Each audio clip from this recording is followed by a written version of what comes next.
Welcome to The Truth in This Art. I am your host, Rob Lee, and today we're diving into a conversation with an intermedia artist known for blending ecology, technology, community into large-scale projects, including the thought-provoking Truth Project. Just makes sense. The Truth Project on The Truth in This Art. My guest has exhibited from Korea to the United States and has an Emmy nomination. Please welcome the inventive Jon Goldman. See, I'm somewhat envious of like the goatee. I don't have that. It's just as they say, like I tried. So let me give you this You're context. just like my son. My son's got the same beard as you. And I'm like, nothing grows here. That's what my brother has. That's why it's like that. And I didn't like the mustache because after a while, you know, the idea of you're saving food for later, right? So that's good. That's good. I did a surprise trip and I took my partner a few weeks ago to see Beyonce. And so did my daughter, and she got COVID. Oh no! Yeah. Hate to see it. Is everything all right? Yeah, she's fine. She walked around at my house while her daughter was like with my wife, and so you know, grandchildren. Yeah, so doing it, I was like, all right, I'm usually wearing Carhartt and dirty track pants. Let me spruce it up a bit. So I trimmed down my beard to like almost like just nothing, like the George Michael flavor, like 5 o'clock shadow. And then I get there and I was like, all right, I need to be more of a recluse because somebody, you know, people try to test you sometimes. I was like, oh, hey, you look like you're a pushover. And I was like, I bet if I had my beard, you wouldn't think that. That was pretty much my energy. Well, as soon as I could grow a beard, I did. Mm-hmm. I mean, that was like 40 years ago. I mean, but here's the other thing, though.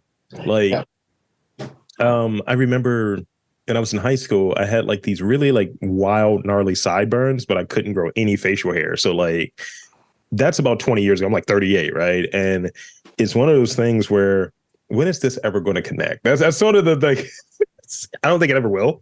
Does your father? He could not grow a strong beard. He's never been a beard guy. But my brother. I mean, I saw my old man with a beard once, and it was red.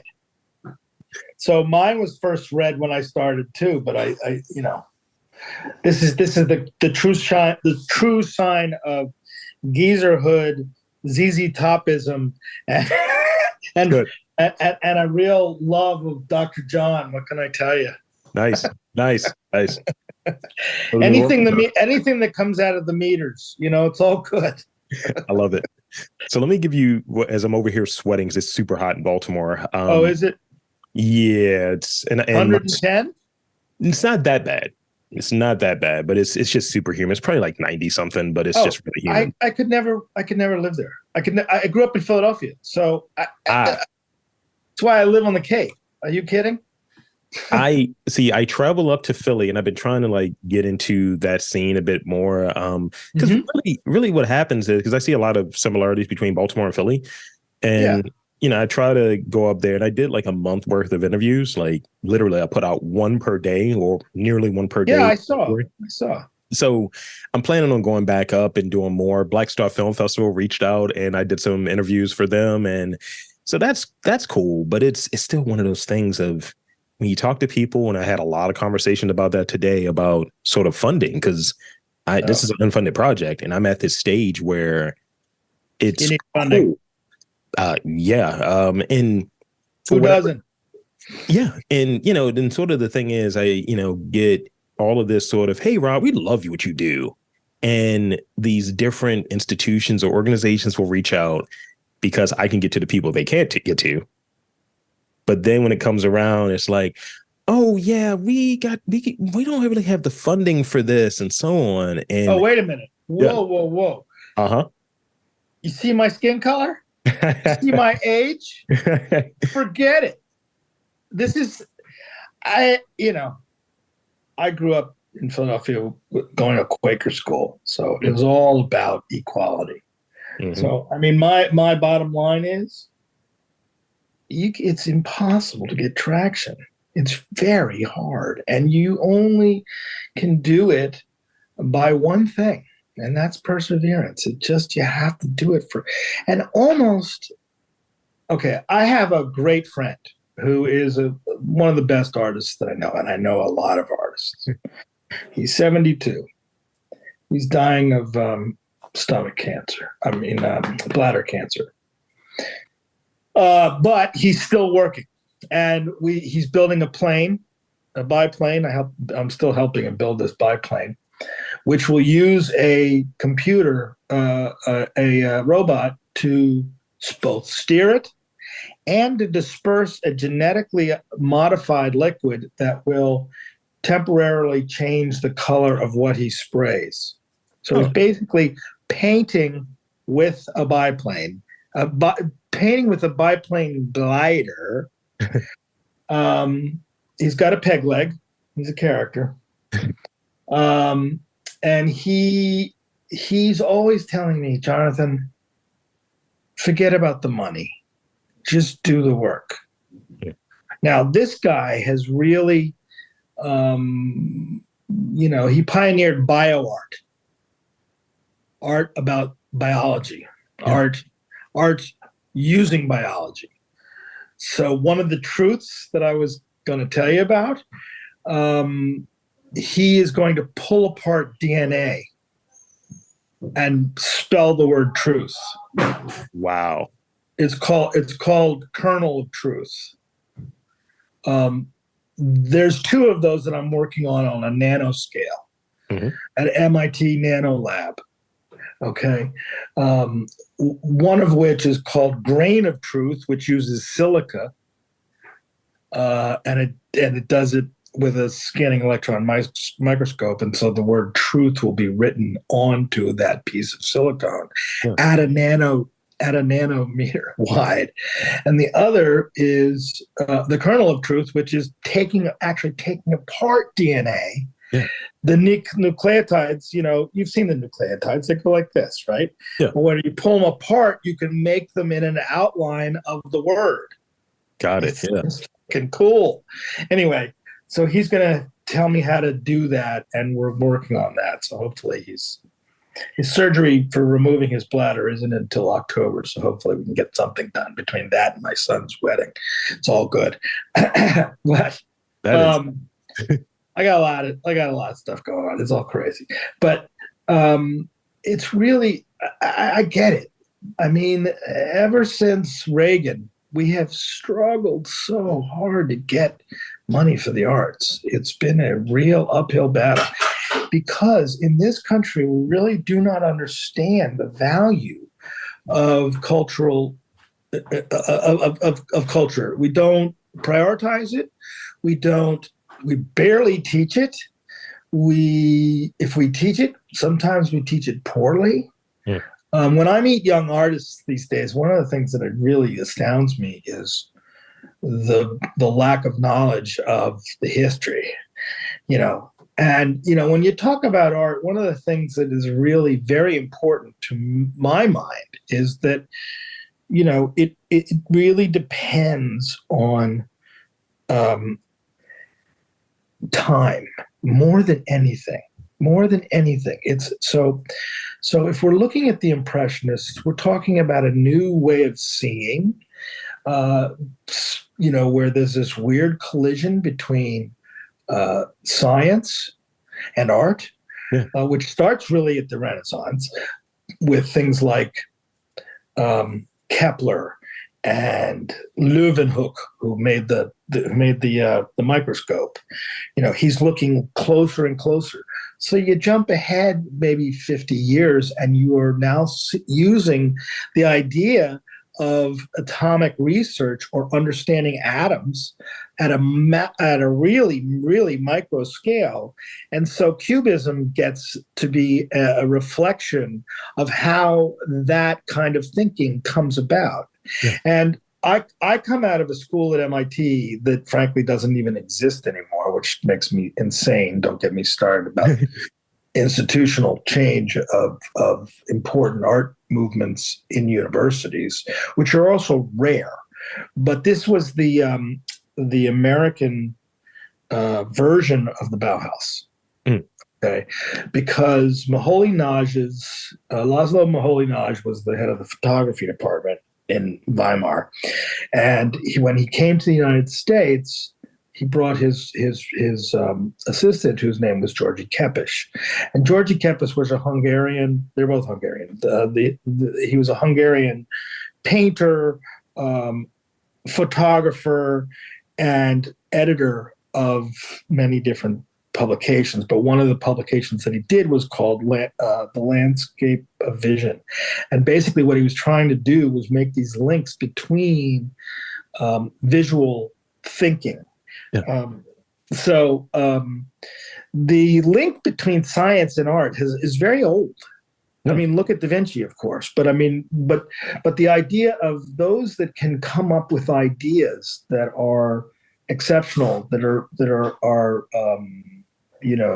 blazing new trails, is a challenge. And so the Center for Advanced Visual Studies was basically formed by Kepes as a way to be a European center of bringing all these people together from all these different disciplines, basically for our artistic exploration. Okay, and that for me, who came from the theater. Okay, I'm getting that off of you, by the way. Yeah, no, I can tell you all this stuff. I'm going to be talking about this stuff way too long. But I basically, from childhood, I was in the theater, and then eventually I became a director, and that's what I was trying to, and a designer. And so, but after working in the theater in New York, on 42nd Street, way before it was Disneyfied, with the evangelicals on the corner screaming out of bullhorns, repent, and the horrors that were on 7th Avenue, just like Paul Simon, writes about, working at the South Street Theater. And I saw everything at that point. And this is like 1980. And I knew I had some great experiences. My first interview was with Joe Papp, who started, the public theater, and that was a nightmare. But but he was a friend of my grandmother's, and my grandmother had trained as an opera singer, and she had a huge influence on me. In fact, that's you probably saw all the Louisiana Story stuff and all that, with the father of modern American documentaries. She was his fixer, Louisiana, and my mother's side of the family all come from New Orleans. My father's side came from Providence, and he was a scientist, and they met in Woods Hole, and it kind of a arranged marriage. My mother was beautiful, and she was extraordinary, and is still. And my father was the pick of the scientific litter, so to speak, and that's how. And they both lost a parent when they were very young, and I think that, and they saw the world the same, but they were divorced many, many years ago. In fact, I'm looking at a mountain across the water right now over in Camden, where my stepmother lives. Yeah. But the interesting part of all this is that when you start in one genre, so to speak, you never know how it's going to go. You don't, being in the theater is, while it is an accumulation of all the arts, it's also one of the hardest, just like film. It's one of the hardest of anything to do. The cool news is today with technology, we can really do a lot of it ourselves. And vis-a-vis you, vis-a-vis me, this is what we do. I mean, when you learn tech, and when you're hired by your father, not hired, that would mean paid, to go down in the basement and be the little Chinese slaves that are soldering the first color TV on your block. This is real. I'm not shitting you. This is what happened. And then you get the tech bug and you get that along the way. It's also what's the coolest shit to come down the block. That's basically what it was. Mm-hmm. So I was a very early Apple adopter, for example, right? Yeah. I bought a 128 to write my thesis at MIT. And I think about that now, and I think it reminds me of Bill Gates saying shit like, what is anybody going to want to need more than 128K? That's what he said. Right. It's like, what? Anyway, so I remember making early artworks on that little monitor that was about this big. I still have one, actually. And you know, it was all dot matrix, but we would also do wild and crazy things like carved stone. This is also with Joe Davis. Carved stone in Milwaukee from Cambridge, using a laser in Milwaukee and scaling this whole thing. So I mean, it's just fascinating that we get this kind of thinking if we're made aware of it. Okay.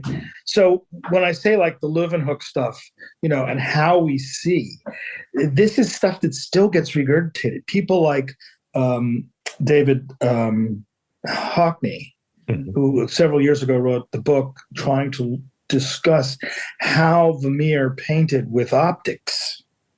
Now the optics were happening at the same time as Leeuwenhoek was developing. I mean, to have glasses in the Renaissance may explain why all of a sudden we're painting in 3 dimensions. I mean, think about it. Giotto, okay, you're just looking at me, you're looking at all the people standing next to me, but they're all on the 2-dimensional plane.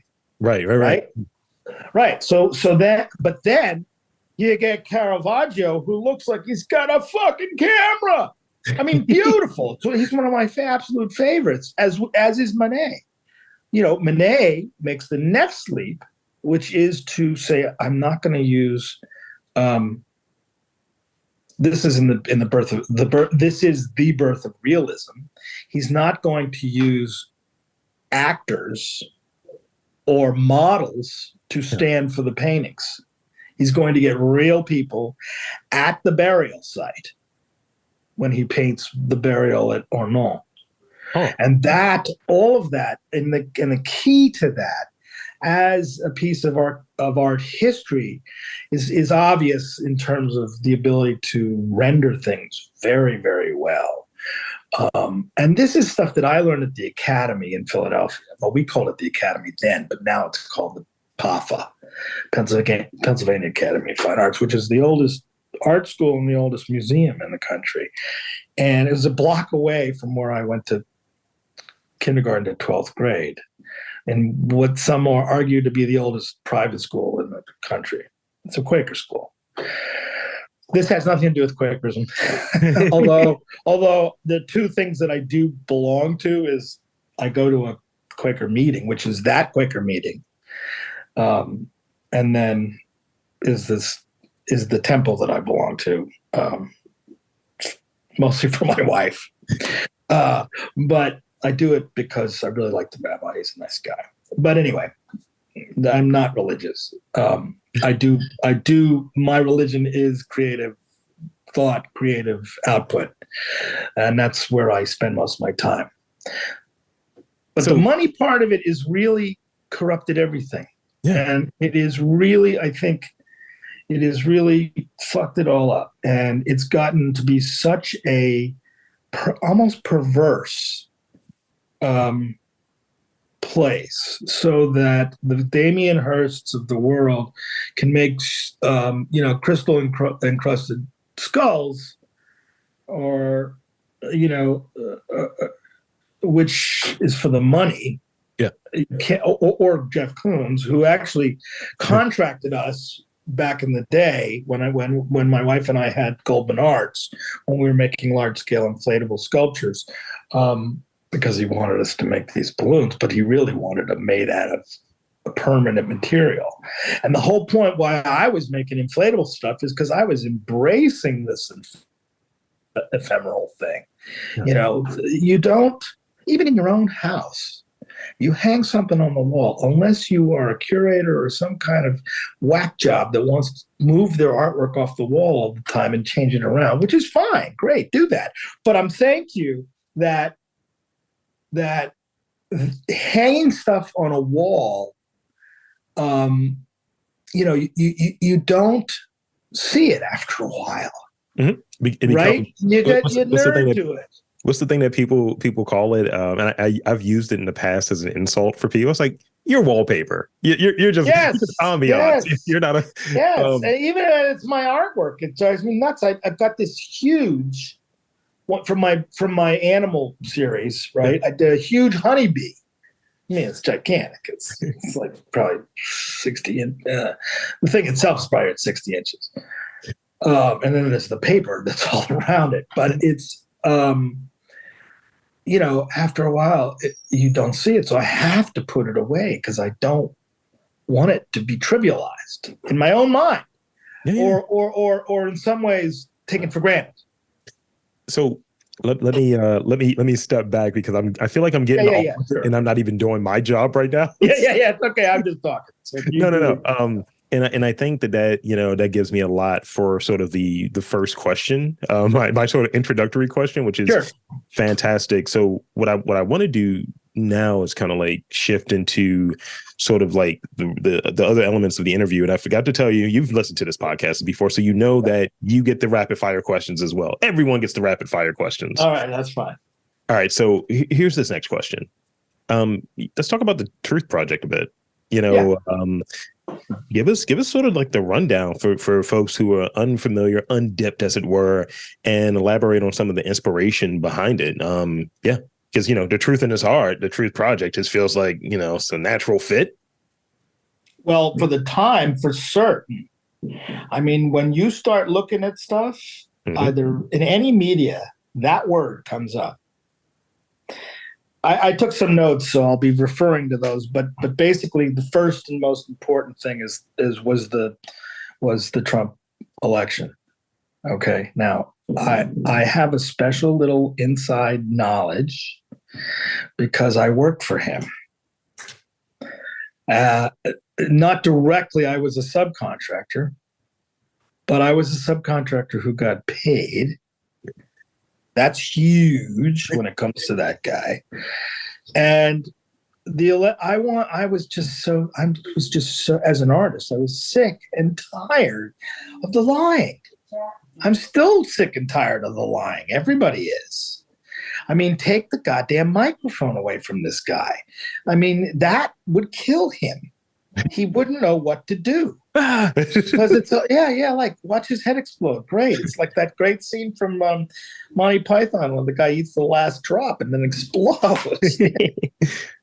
So the election really was what it was. So I started thinking, the word truth. Okay. And then we started I just started bandying about with my wife, who's a fiber artist, and we started cracking each other up. I was like, these are funny. And so one of the first ones I had just been building a house float, which is how we sort of wind down, go out in harbor and sit next to Woods Hole, which is a fast moving body of water that changes all the time. And I had built this house float, and the guy who built it said, I got a guy you got to meet.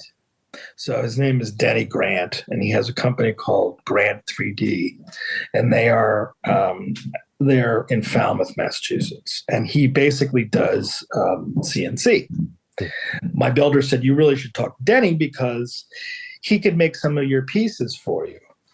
And the Truth Project, not the Truth Project, is really about the word trying to get people to be provocatively engaged. So the idea is, if you make them laugh, they may reconsider their position about truth. And certainly in the context of these artworks. But I got to tell you, I banged my head on the wall again, back to the money, trying to make the large pieces, because although I can probably afford to do it, it needs buy-in by others to believe. And that is demonstrated, unfortunately, in American society by financial support. It just is. And having been one of the first people who ever did any Kickstarter campaign, and successfully, I hated that. I fucking hated that. Because then you become the worst marketer that you've ever dreaded. You know, it's like getting spam.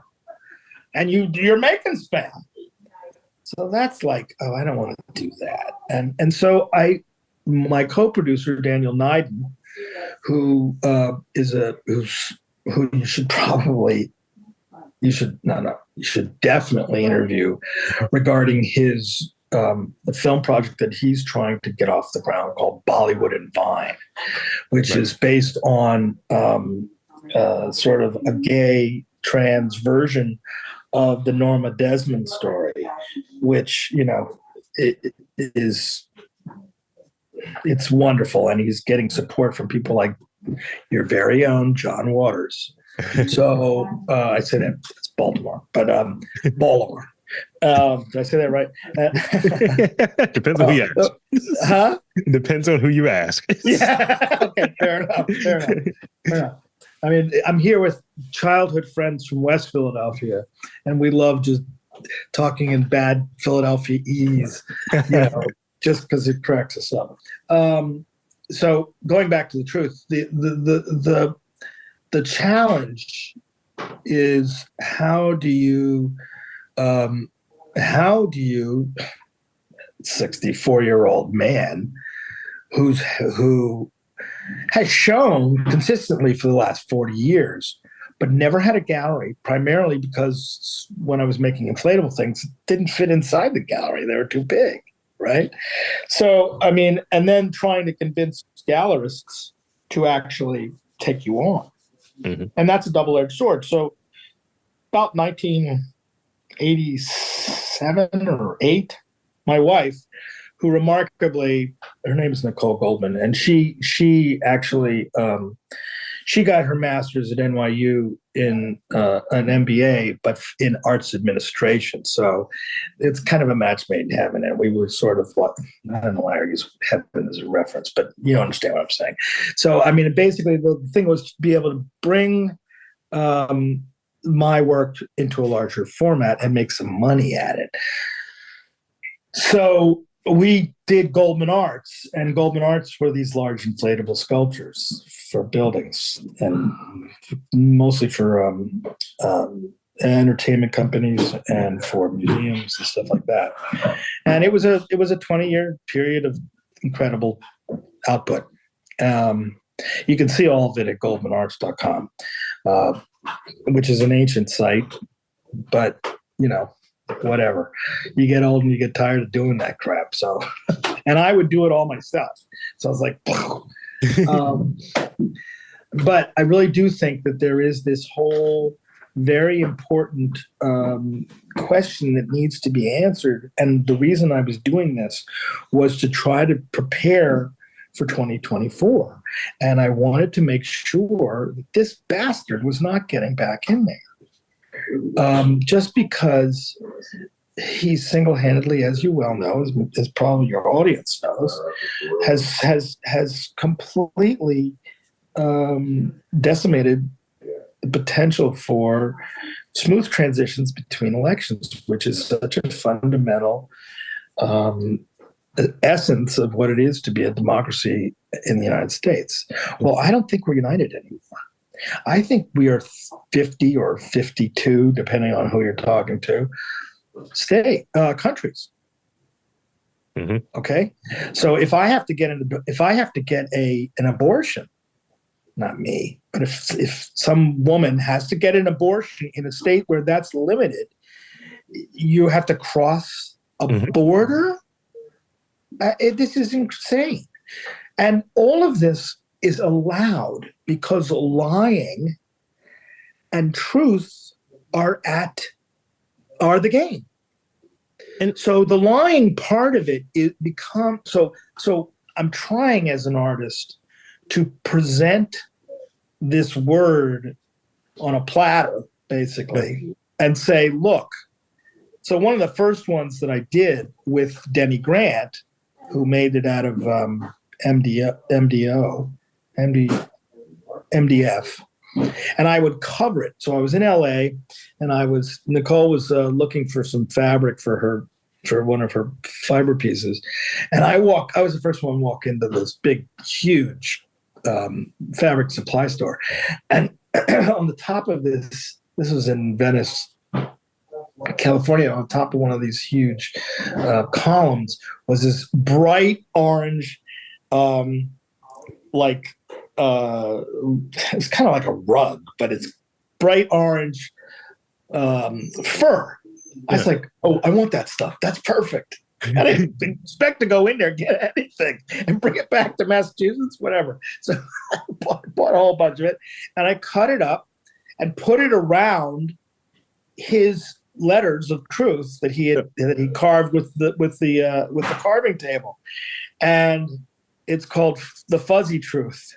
And it's bright orange because we know why, and it's and if you look at it and you crack up, you can't not see it and think that it's humorous. Sure. And part of what I've always done is try to make people reassess their physical environments by looking at them and going, either what the fuck is that on the side of a building, maybe 10, 15, 20 stories tall. Yeah. So for Trump, I made his grand opening for the Trump Taj Mahal, which was a 300-foot ribbon and a 50-foot or 45 by 25-foot bow that got sucked into one of the floors when a laser beam hit it. And all of this stuff comes out of my thesis at MIT, where I was writing about large-scale performance. Yeah. And I was trying to put together sculpture that performed. I got an NEA Rockefeller grant in the 80s that allowed me to make the first computer-controlled inflatable. So when you went up to it, it had little what we call PIRs, which are passive infrared reflectors, and they are in the skin of the sculpture. So basically, when you go into anybody's house that has those little alarms in there, that's what a PIR is. So it has pretty quick sensing ability to turn on a trigger, or in this case, use an Amiga computer, which was 1,000 years ago. But an Amiga computer, you could write the code for. So you wrote I got somebody to write the code to say when somebody gets in front of this, it would trigger a sound loop, and the sound loop would play. Well, this piece was called In a Lamprey's Mouth. And the reason was because at the time, lampreys, which is a blood-sucking fish, usually from saltwater, that had invaded the Great Lakes via the canals. Right. Which is weird, but it happened, and it really kind of decimated large-scale fish populations in the. So it's like a habitat hazard if these things cross over, and they did. And so that's why I made it. But the whole idea of a blood-sucking fish, I basically went to Dracula, the old Dracula, with what's his name? Bela Lugosi? Yeah, Bela Lugosi, thank you. And Bela Lugosi would be, there were scenes in it when Jonathan Harker goes into the inn before he's going to go try to find the count. He says, "We're looking for Count Dracula," and everybody in the room goes,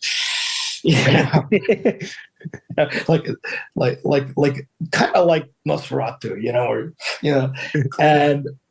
and then the person would say, "Oh, but they suck the blood from the living," and so that would be one of the loops. That's great. And the thing was, I was trying to make a commentary about blood sucking in a technological way. And actually what I didn't wouldn't, think about this like 25, 30 years later, that it was pretty prescient, because AI, our fears now, and our fears of Big Brother, and Mr. Musk with his Starlink system that covers every inch of everything, and technology. As somebody who is worked in technology as an artist for many years, I'm suspect, because even though I use AI for ideational purposes, it's great that way. The larger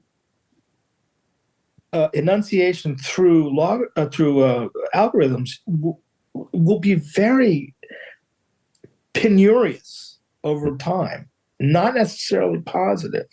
Right. And one of my friends here, Billy Lair, whose house this is, he was talking about DDoS, which is, I forget the exact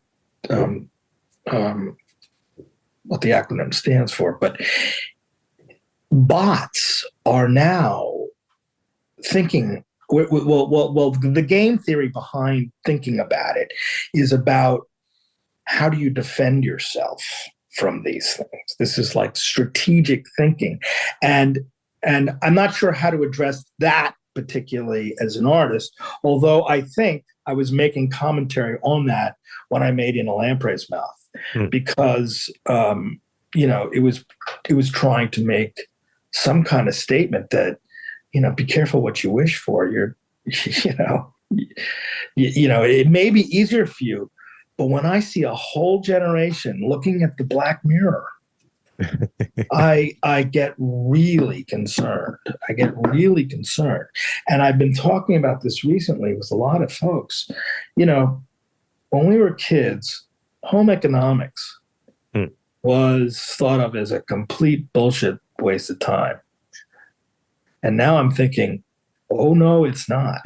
Because there's so many things that I know, not because of being in the kitchen, but because, or knowing how to make my own bed, but finances. Yep. They don't teach you that. They don't teach you how to die.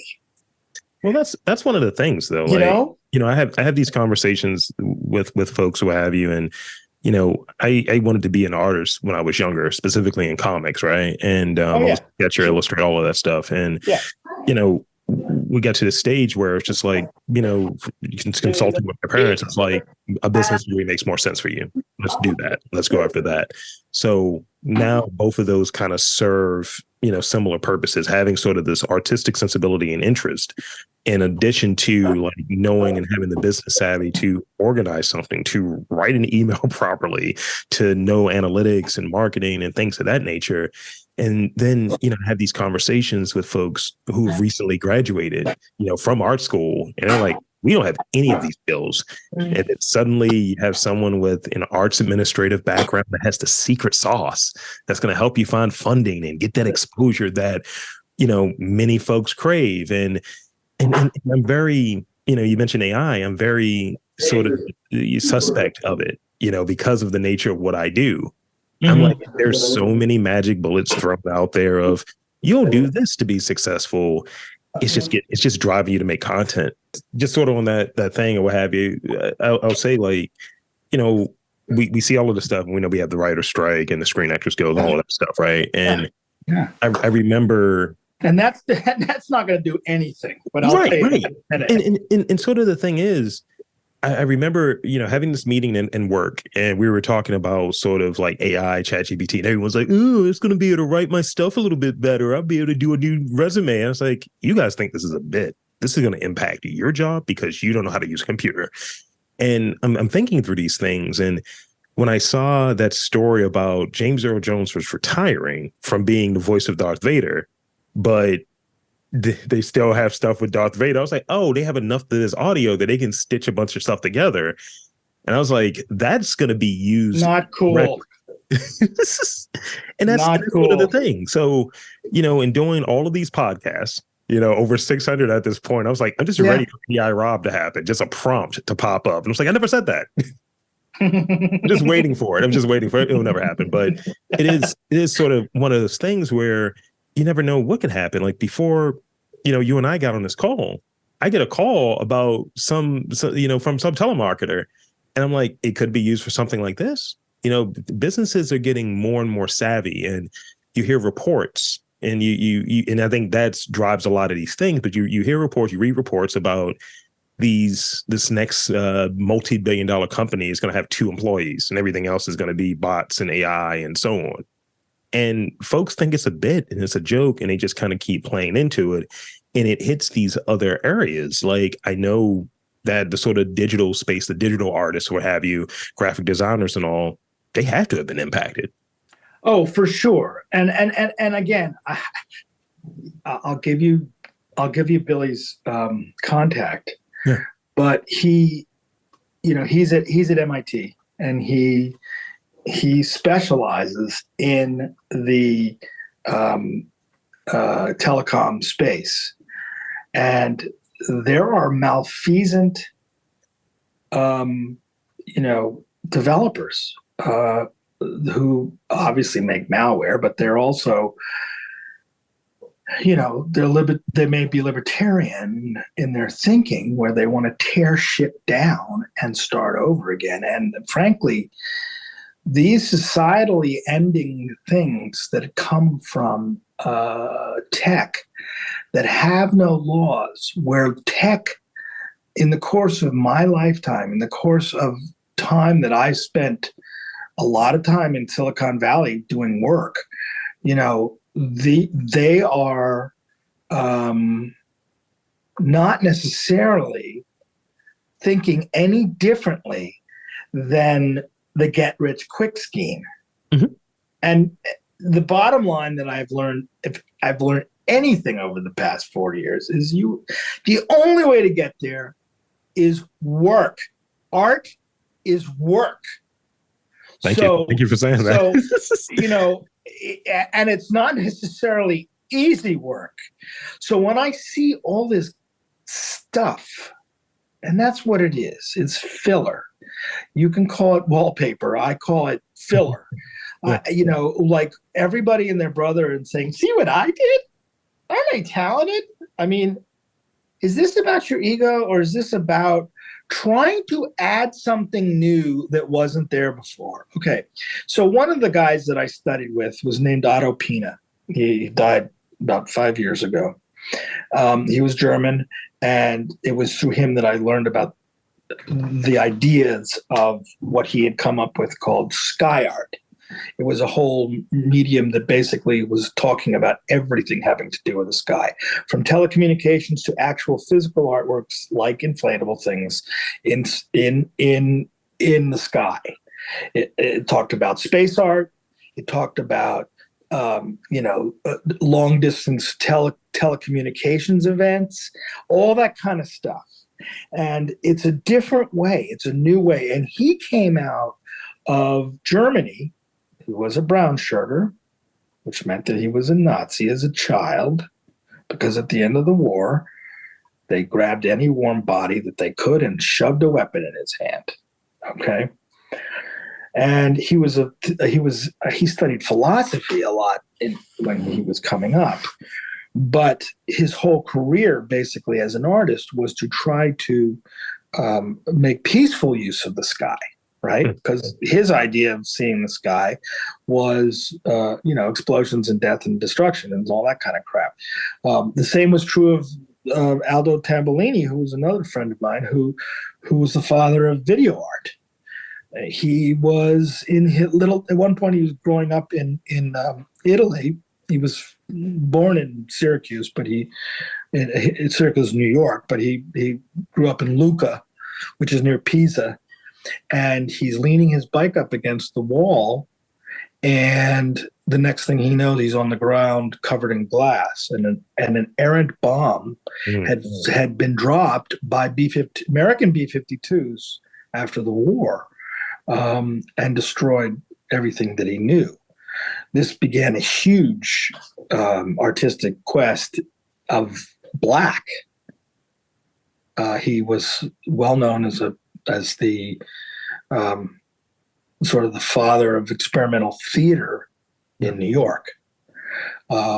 with Otto. They both found commonality for obvious reasons, coming from a destitute Europe after the war. So what Otto and his partner Heinz Mach had done was they came up with, and a couple other people, came up with the Zero movement, which there was a show of Zero at the Guggenheim about, I want to say maybe 8 years ago. And the whole point of Zero was, or as he would have said, group zero. That's what I always teased him about. But Zero was starting from nothing. And what are you, this goes back to my earlier thing about time. What are you going to add to the canon? It hasn't been there before. You know what I'm saying? Yeah. If I see another painting on Cape Cod, for example, of boats on a beach, please stab my eyes out. Because, I mean, it's like, that is great for you. It's great for your ability to be able to say, see, I rendered this thing. My hand, my eye worked together to choose color, blah, blah, blah. And I ended up with this picture. Okay. But if you don't understand that the placement of that in time, it becomes an exercise. It doesn't become art, really, in my feeling, which is harsh and critical and all that stuff. But the bottom line is, the pieces that we remember, the work that we remember, is because it has done something to establish itself, to be different, and to be a fresh direction. And really and truly, from what I see now, in this country, we still haven't gotten rid of our issues with race. We certainly will not talk about class. Oh, God. That never even, that word does not come up. I mean, I was just in India about a year or so ago, and they say, oh, you know, the Brahmin and all that, that's not really part, and the untouchables, that's really not part of it anymore. Oh, yeah, bullshit, it's not part of it. I mean, come on. You know, this strata is true everywhere. It's humans' way of being able to say, I'm going to differentiate myself, right? And part of that is, I would almost say, genetically wired. And I also think that it's important for the next level of artists to be thinking in ways that don't just train you to be able to know how to draw, which I do fundamentally feel is a critical ability. But it can be, oh, wait a minute, this light just broke. It's an LED light. How am I going to fix that? And now they have just outlawed incandescence, and every light bulb has a board in it. Okay? The light bulb in the back of my car, turn signal, okay, is going blink, blink, blink, blink, blink, blink, blink. It's telling me it's out. Right? So I go back there, and what I'm talking to you about is the commonsensical approach of, the light bulb is broken, I have to go replace it. Right? Right? This is my little Lewis Black. I love that guy. So I go in there and I take out the light bulb and I swap it in a scientific way, okay, with the one that I know does work. Right. Does that one turn? Yes, it does. It goes on. So it's not the light bulb. It's something in the wiring harness. Or it could be a board, in which case I am FUCKED, right? Because I cannot figure out how to fix that. Right. Not in a million years. So that's the weird road we've gone down. You know, I'm sitting in this 19th century house right now, and I think about its simplicity. And I look around and, you know, when I used to teach design, I would say, look around this room. Everything you've seen has been designed. And that's for a very long time.